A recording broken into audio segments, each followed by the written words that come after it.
Rose was jogging when 4 thugs saw her and filmed her. They assumed Rose was dressed so provocatively to stage a burglary-like romance. That night, the burglary-like romance began. The naive Rose thought they were after her money, so she handed over all her savings. But the next second, the thugs dropped her wallet. Then the thugs began taking turns humiliating Rose. The first to attack was the honey badger, who pulled out a pistol and shoved it into Rose's mouth. The fat man nearby was filming. Then the slick back-haired man imitated the honey badger, forcibly shoving a bottle into Rose's mouth. But Rose snatched the bottle and smashed it against his knee. Then she pulled out pepper spray and sprayed it into the fat man's eyes. She quickly ran away. Soon she encountered 2 hunters, one of whom was a policeman. She told the policeman what had happened. After hearing Rose's description, the policeman immediately took Rose back. The policeman searched her with a hunting rifle. They found contraband on her table. No matter how Rose explained, the police insisted it belonged to Rose and then demanded a body search. She had no choice but to comply. However, the police took advantage of the situation. Then, 4 thugs broke into the room again. Seeing the police's lack of reaction, Rose realized the police weren't good people either. At the same time, the police stopped pretending and, along with the 4 thugs, tortured Rose again. After they finished, Rose walked through the jungle in despair but was stopped by this group of people. Stopped her again. Having just been tortured, she had no strength left to resist. She could only endure the group's repeated, arbitrary abuse. Rose fainted from exhaustion. When she awoke, she walked listlessly to a small bridge. The men followed behind, leering. Then the police drew their shotguns, ready to kill her to silence her. But Rose spread her arms and jumped into the river. Don't worry, Rose didn't jump into the river to commit suicide. She was escaping. Thus began a path of revenge. The beautiful woman, facing the 2 men who had just assaulted her, struck him on the head with a club. When the slick-haired man woke up, he was already tied up. Water was being added to the bathtub by a nearby hose. As the water level rose, Rose then struck the slick-haired man several more times. The slick-haired man begged Rose to let him go, but Rose ignored him, forcing him into the water. She then poured sulfuric acid powder into the bathtub, instantly turning the sewage into sulfuric acid. She then pulled out a wooden stick. The slick-haired man panicked even more. He held on for only 1 minute before plunging headfirst into the sulfuric acid. The burning sensation forced him to straighten up. Finally, the slick-haired man's strength was exhausted, and he went to hell. Continued. Next was another fat man whose leg had been crushed. Rose tied him to a tree. Rose first turned on the video camera, pointing the lens at the fat man, then took out 2 fish hooks and hooked them into the fat man's eyelids. She then tied the fishing line to a nail behind the tree, so his eyes could never close. Next, Rose took out a dead fish, removed its entrails, and smeared them evenly over the fat man's eyes. The fat man kept begging for mercy. Shortly after Rose left, the fishy smell attracted crows, which relentlessly gnawed at the fat man's face. The fat man was pecked to death by the crows. However, Rose's revenge plan was not yet complete, because 3 more people had not yet received their due punishment. The man had just come out when he saw the beautiful woman, just as he was about to strike up a conversation. The next second,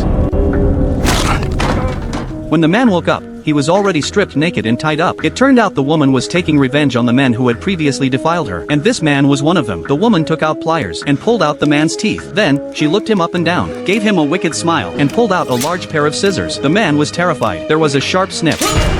Instantly, the man screamed in pain. Rose showed no pity. The man quickly died from blood loss. Now, only 2 villains remained, although one of them was a policeman. The clever Rose impersonated the policeman's daughter's teacher and kidnapped her. The policeman received a call from Rose and rushed to the park. But nothing happened. Just as the policeman returned to his car, Rose suddenly knocked him unconscious. When the policeman awoke, he was already tied up, with a shotgun pressed against his buttocks. Seeing the policeman awake, Rose shoved the shotgun into his body. The policeman began to beg for mercy, but Rose ignored him. She simply tied a rope to the hand of the man who had also assaulted her, and the other end to the trigger of the shotgun pressed against the policeman. Then Rose coldly walked out of the room and sat on a tree branch, waiting for the gunshot. The policeman's loud pleas for mercy woke the unconscious man. He suddenly stood up. Hearing the gunshot, Rose knew her revenge had succeeded, and a smile appeared on her face. The man can control objects remotely. He always cheats by using his superpower when playing dice. Unfortunately, he hasn't trained his superpower. This time, he wanted to roll a 6, but rolled a 1 instead. Not only did he lose badly, he also got beaten up by his creditors. After he escaped home, there was a sudden knock on the door. The protagonist thought it was his creditors, but it was a strange little girl. She claimed to be a superpowered individual as well. Her superpower was precognition. The girl predicted that she and he would soon die. To survive, they had to work together. According to the prophecy, they had to find a woman. The woman had stolen a precious potion from the Bureau of Superpowers. Now all the major powers were looking for her. No sooner had she finished speaking than someone arrived. The other party had foreseen it. The protagonist was the key to finding that woman. A sonic boom. The roar shattered the entire street and knocked down the male protagonist. At the critical moment, he used his superpowers to push the little girl away. Fortunately, the other party's precognition foresaw that. Killing the male protagonist would completely cut off the trail, so they had no choice but to let him go. The girl knew a healer with healing abilities and asked her to help save the male protagonist. She lifted the male protagonist's clothes and pressed down hard, and the broken bones and muscles began to repair. The male protagonist was in excruciating pain, his teeth clenched. Next, he could only follow the girl to find the woman who stole the potion. The girl used her precognitive abilities to draw a bead, which was the woman's jewelry. But how could they find the person with just a drawing? The male protagonist took the girl to meet a friend, who was a shapeshifter with the ability to transform objects. He easily turned an ace into a cube. He possessed the ability to transform objects. The protagonist took out a bead drawn on a picture. He asked his shapeshifter to turn it into a physical object. He first bought an earring, then he placed it in the girl's hand. With a flick of his wrist, it turned into a bead. With a reference point, the protagonist took the girl to see another psychic. This psychic possessed olfactory tracking abilities. She had an identical bead in her hand. She sniffed it. The protagonist led the girl to a woman. He was stunned. It was his ex-girlfriend. It turned out that his ex-girlfriend, Kira, had been captured by the director of the Special Abilities Bureau for experiments. Only she survived, and her abilities were enhanced. She stole a drug and escaped from the Special Abilities Bureau. To avoid being tracked down, they found an invisible person. As long as they stayed by his side, the other psychics wouldn't be able to find them. Afterwards, the protagonist went to find the director alone. He pulled out 2 guns. The guns floated up, and automatic loading. As he approached the chief, the gun was pressed against the chief's head, but the protagonist found he couldn't pull the trigger. The gun had reversed direction.